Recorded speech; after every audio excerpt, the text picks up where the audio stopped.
안녕하세요. 잠들지 못하는 이 밤, 당신을 위해서 책 읽어주는 남자, 아크입니다. 오늘은 어린 왕자의 네 번째 시간이 되겠습니다. 들어보시고 마음에 드시는 분들은 채널 구독하기와 영상의 좋아요 버튼 잊지 마시고요. 영상 아래에 댓글로 하고 싶은 말씀이나 바라는 점을 적어주세요. 다 읽어보고 수렴하도록 하겠습니다. 이어서 바로 읽어드리도록 하겠습니다.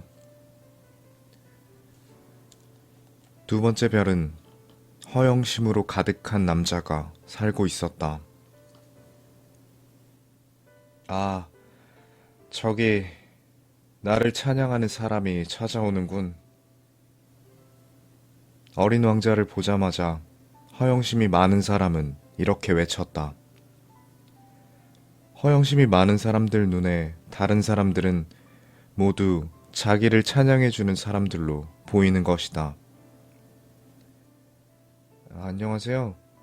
참 이상한 모자를 쓰고 있군요. 어린 왕자가 말했다. 이건 담례하기 위한 모자지. 내게 사람들이 박수갈채를 보낼 때 그들에게 담례하는 거야. 그런데 웬일인지 아무도 이리로 지나가는 사람이 없어서 말이야. 아, 그래요? 어린 왕자는 무슨 말인지 잘 알 수가 없었다. 두 손을 마주 두드려봐. 그 잘난 체 하는 사람이 어린 왕자에게 시켰다. 어린 왕자는 두 손을 마주 두드렸다. 그랬더니 그는 모자를 들어올리며 점잖게 인사하는 것이었다. 야, 왕을 방문할 때보다 더 재밌는걸? 어린 왕자는 속으로 생각했다. 그래서 다시 두 손을 마주 두드렸다. 허영심이 많은 사람은 또 모자를 들어올리며 담례했다. 한 5분쯤 되풀이하고 나니 어린 왕자는 그 장난이 재미없어졌다. 그래서 허영심이 많은 사람에게 물어보았다. 모자를 떨어뜨리게 하려면 어떻게 해야 하지? 그러나 허영심이 많은 남자에게는 그 말이 들리지 않았다. 그에게는 칭찬하는 말만 들릴 뿐이었다. 너 정말로 나를 칭찬하는 거지? 그가 어린 왕자에게 물었다. 칭찬한다는 게 뭔데? 그건 말이야. 내가 이 별에서 가장 잘생겼고, 가장 훌륭한 옷을 입고 있으며, 가장 부자면서 또 제일 똑똑하다고 인정해주는 거지. 하지만 이 별에는 아저씨뿐이잖아. 어쨌든, 나를 조금 더 기쁘게 해줘. 나를 칭찬해달란 말이야. 어린 왕자는 어깨를 조금 으쓱하면서 말했다. 그래, 뭐, 아저씨를 칭찬해. 그런데, 그게 아저씨에게 무슨 상관이 있지? 그리고 어린 왕자는 그 별을 떠났다. 어른들이란 정말 이상하군. 이라고 생각하면서 어린 왕자는 여행을 계속했다. 그 다음 별에는 술꾼이 살고 있었다. 이번 방문은 매우 짧았지만 어린 왕자를 몹시 우울하게 만들었다. 저기 뭘 하고 있으세요? 빈 병 한 무더기와 술이 가득 찬 병 한 무더기를 쭉 늘어놓고 술꾼이 말없이 앉아있는 걸 보고 어린 왕자가 물었다. 술 마시지? 금세라도 울 듯한 표정으로 그가 대답했다. 왜 마시는 거예요? 잊어버리기 위해서지. 잊어버리다니 뭘 잊는다는 거죠? 어린 왕자는 측은한 생각이 들어서 다시 물었다. 부끄러움을 잊기 위해서지. 고개를 떨어뜨리며 술꾼이 대답했다. 뭐가 그렇게 부끄러워요? 그를 좀 위로해 줄까 싶어서 어린 왕자가 말했다. 술을 마시고 있다는 게 부끄러워. 술꾼은 이 말을 하고 입을 다물었다. 어이가 없어진 어린 왕자는 그곳을 떠나버렸다. 어른들이란 정말이지 알 수가 없어. 중얼거리며 그는 다시 여행길에 올랐다. 네 번째 별은 사업가의 별이었다. 그 남자는 얼마나 바쁜지 어린 왕자가 다가가도 고개조차 들지 않았다. 안녕하세요. 담뱃불이 꺼졌군요. 어린 왕자가 말했다. 3 더하기 2는 5, 5 더하기 7은 12, 12 더하기 3은 15. 안녕? 15 더하기 7은 22, 22 더하기 6은 28. 아, 담뱃불 붙일 시간이 없구나. 26 더하기 5는 31이라. 그러니까 합이 5억 162만 2731이군. 5억이라니 뭐가 5억 개예요? 응? 너 아직 거기 있었니? 5억 100만... 뭐가 뭔지 모르겠다. 할 일이 너무 많아. 나는 중요한 일을 하는 사람이야. 잡담할 시간이 없어. 2 더하기 5는 7. 뭐가 5억 개라는 거지? 한번 묻기 시작하면 대답을 듣기까지는 절대로 물러서지 않는 어린 왕자였다. 사업가가 고개를 들었다. 이 별에서 54년간 살아오는 동안 내 일이 방해받은 적은 단 3번밖에 없어. 첫 번째는 24년 전이었는데 어디서 날아왔는지 풍뎅이 한 마리가 붕붕거리는 바람에 내 계산이 4군데나 틀렸어. 두 번째는 11년 전이었는데 신경통이 심해졌기 때문이지. 나는 운동 부족이거든. 난 중요한 일을 하는 사람이어서 산책할 시간이 없으니까. 그리고 세 번째는 바로 지금이야. 알겠어? 가만히 있자. 5억 100만 이랬지. 그러니까 뭐가 5억 개라는 거죠? 사업가는 조용히 일하기란 틀려버렸다는 걸 깨닫고 대답했다. 이따금씩 하늘에 보이는 저 작은 것들이지.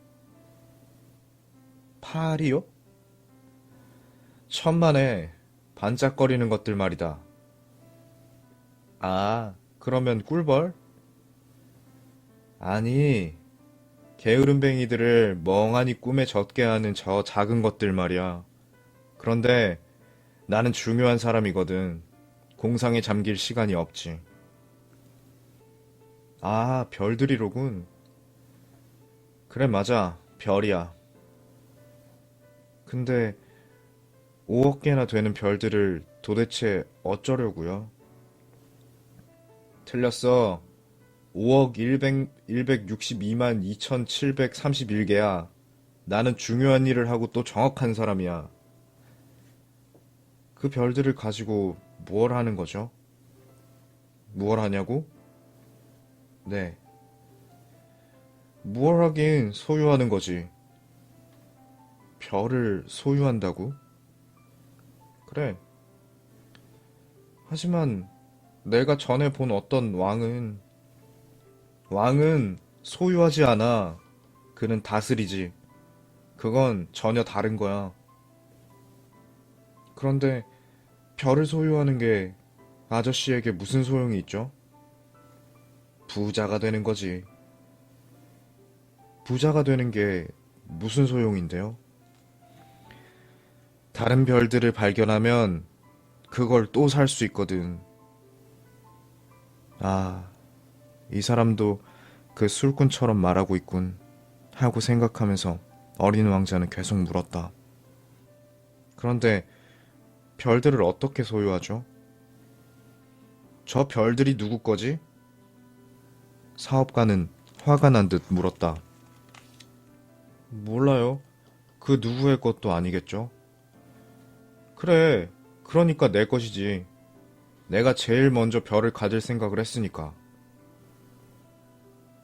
그러기만 하면 아저씨 것이 되는 거예요? 물론이지. 임자 없는 다이아몬드를 네가 발견했다면 그건 네 것이 되는 거야. 또 만약 네가 임자 없는 섬을 하나 발견했다면 그것 역시 너의 것이지. 네가 어떤 좋은 아이디어를 떠올렸다면 너는 그걸로 특허를 받을 거야. 그러면 그 생각은 네 소유가 되는 거지.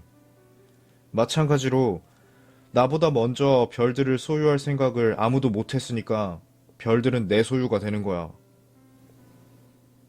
그도 그렇겠군요. 근데 그 소유한 별들을 어떻게 하려는 거죠? 어린 왕자가 또 물었다. 음, 나는 그것들을 관리하지. 세어보고 또 계산하고. 그건 정말 어려운 일이야. 하지만 나는 진지한 사람이거든. 어린 왕자는 그래도 잘 이해가 되질 않았다. 나는 말이야, 머플러를 가지고 있을 땐 그걸 목에 두르고 다녀. 그리고 꽃을 소유하고 있을 땐 그걸 꺾어 가지고 다닐 수 있고. 하지만 아저씨는 별들을 꺾을 수가 없잖아. 그래, 그야 그렇지. 하지만 은행에 맡길 수는 있어. 그게 무슨 말이야?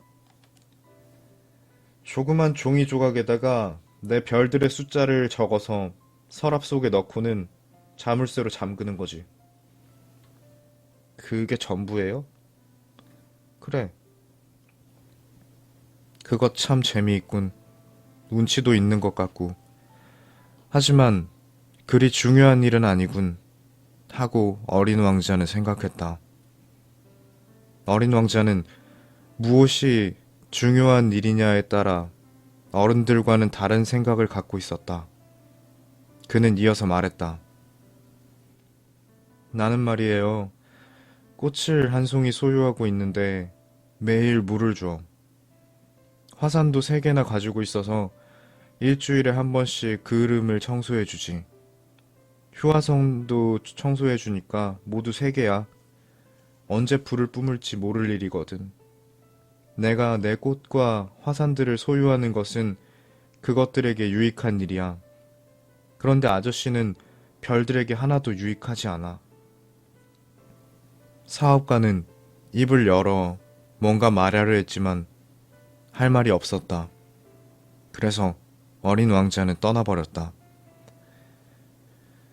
어른들은 정말 이상야릇하군 하고 생각하면서 어린 왕자는 다시 길을 떠났다. 5번째 별은 무척 흥미로운 별이었다. 모든 별들 중에서 가장 작은 별이었다. 가로등 하나와 그걸 켜는 사람이 한 사람 있을 자리밖에는 없었다. 하늘 한가운데 집도 없고 사람도 살지 않는 작은 별에 가로등과 가로등을 켜는 사람이 무슨 소용이 있는지 어린 왕자는 알 수가 없었다. 그렇지만 그는 혼자 생각해 보았다. 아마 이 사람도 어리석은 사람일지 몰라.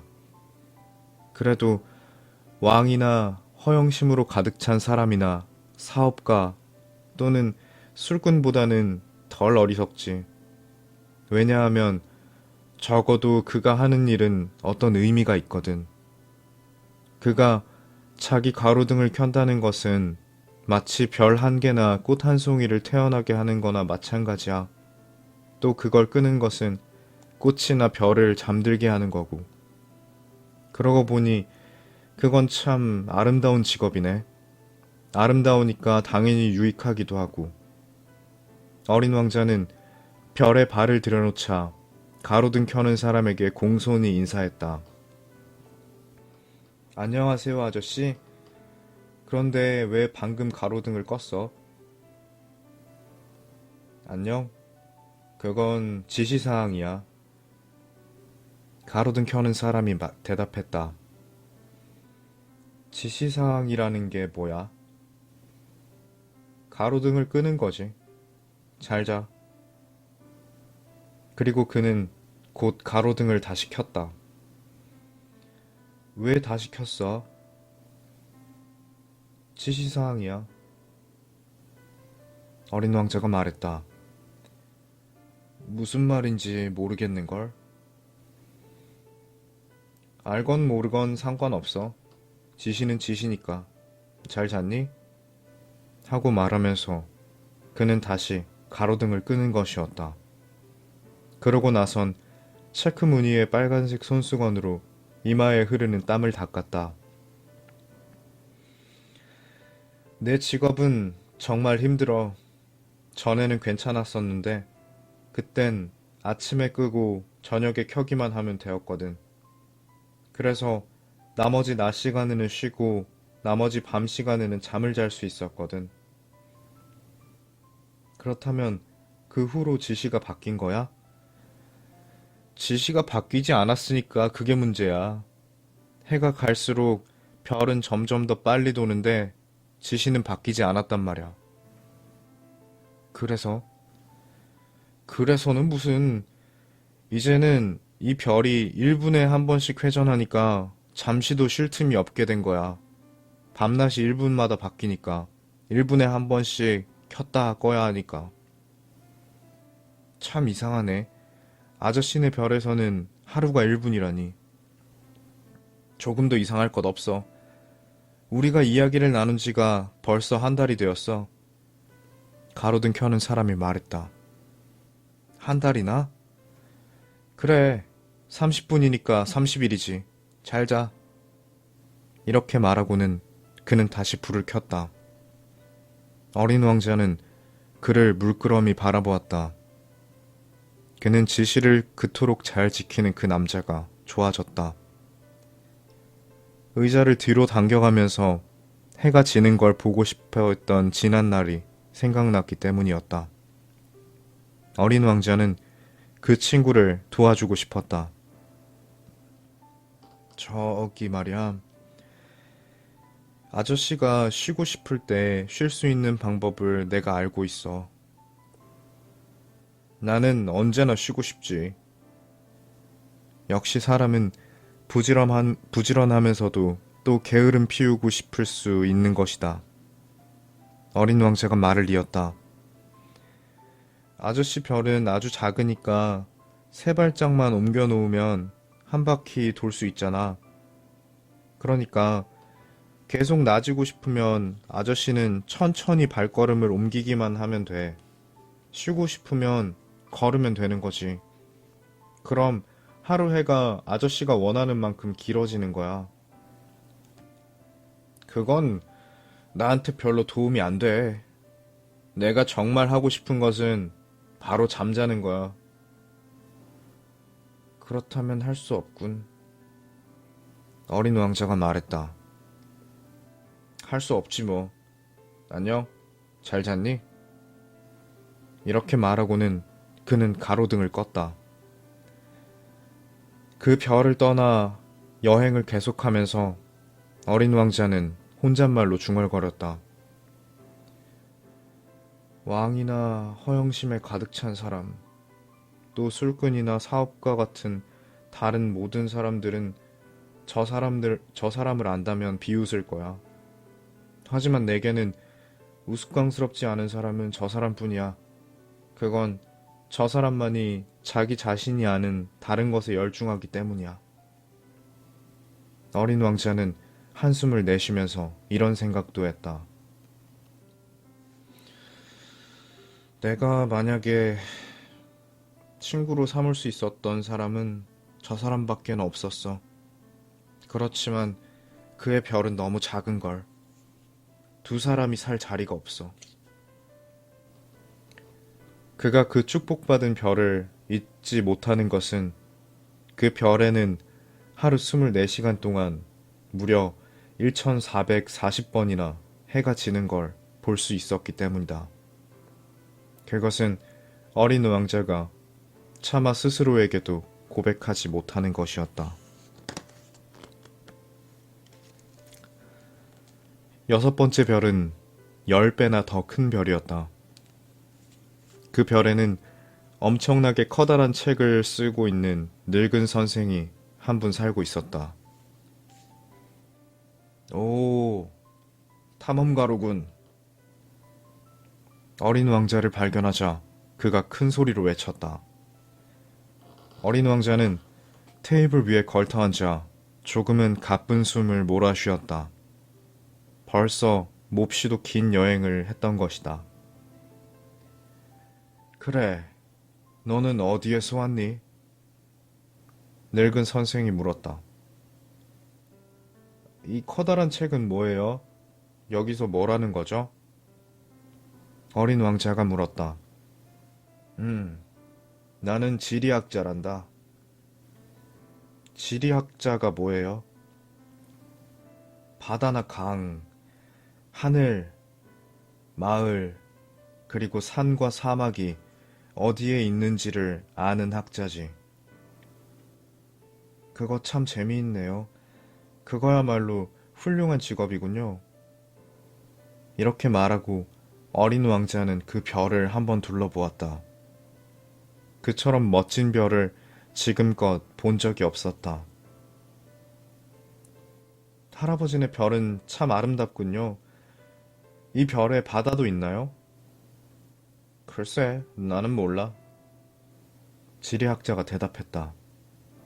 네? 어린 왕자는 실망해서 또 물었다. 그러면 산은요? 그것도 몰라. 그럼 도시와 강은요? 마을은요? 사막은요? 그것도 알 수 없어. 할아버지는 지리학자라면서요. 그야 그렇지. 하지만 나는 탐험가는 아니거든. 내게는 탐험가가 꼭 필요한데 말이야. 도시와 강과 산, 바다와 사막을 새러 다니는 건 지리학자가 하는 일이 아니야. 지리학자는 아주 중요한 사람이니까. 한가로이 돌아다니지 않아. 책상을 떠나서는 안 되지. 대신에 책상에 앉아서 탐험가들을 만나는 거야.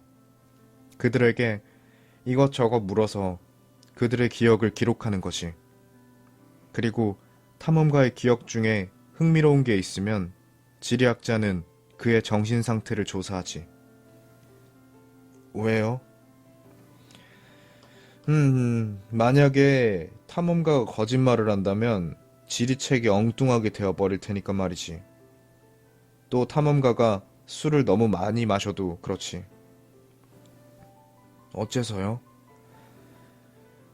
왜냐하면 술에 취한 사람의 눈에는 모든 것이 둘로 보이거든.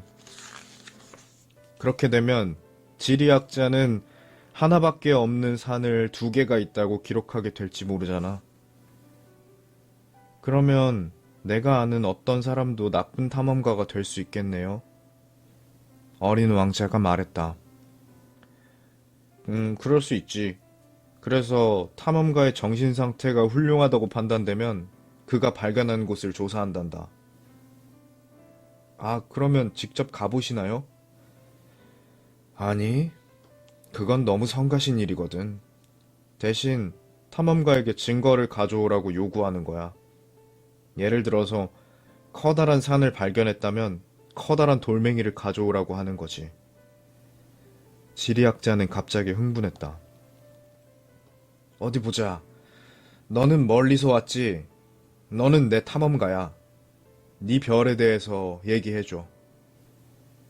지리학자는 노트를 펼치고 연필을 깎았다. 탐험가의 이야기를 일단 연필로 적어두었다가 나중에 증거를 가져오면 다시 잉크로 쓰는 것이었다. 자, 어떤 곳인지 빨리 말해. 지리학자가 다그쳤다. 아, 내가 살던 곳 말이요? 별로 흥미로운 건 없어요. 아주 작거든요. 화산이 셋 있었어요. 둘은 활화산이고 하나는 휴화산이에요. 하지만 언제 어떻게 될지 누가 알겠어요? 음, 그야 알 수 없지. 지리학자가 말했다. 그리고 꽃도 한 송이 있어요. 지리학자는 꽃은 기록하지 않아. 어째서요? 아주 아름다운 꽃인데. 꽃이라는 건 말이다. 일시적인 존재거든. 일시적이라는 게 무슨 뜻이죠? 지리책은 어떤 책보다 더 소중한 책이야. 그건 결코 유행이 지나서 쓸모없게 되는 법이 없지. 산이 위치를 바꾸는 일은 없으니까. 또 바닷물이 말라버릴 리도 없고. 우리는 영원한 것들만 기록하는 거야. 그렇지만 불 꺼진 화산이 다시 잠을 깰 수도 있어요. 그런데 일시적이 무슨 뜻이죠? 한 번 한 질문은 대답을 듣고야 마는 어린 왕자가 다시 물었다. 그건 얼마 안 가서 없어져 버릴지도 모른다라는 뜻이야. 내 꽃이 얼마 안 가서 없어져 버릴지도 모른다는 말이에요? 물론이지. 그 말에 어린 왕자는 생각에 잠겼다.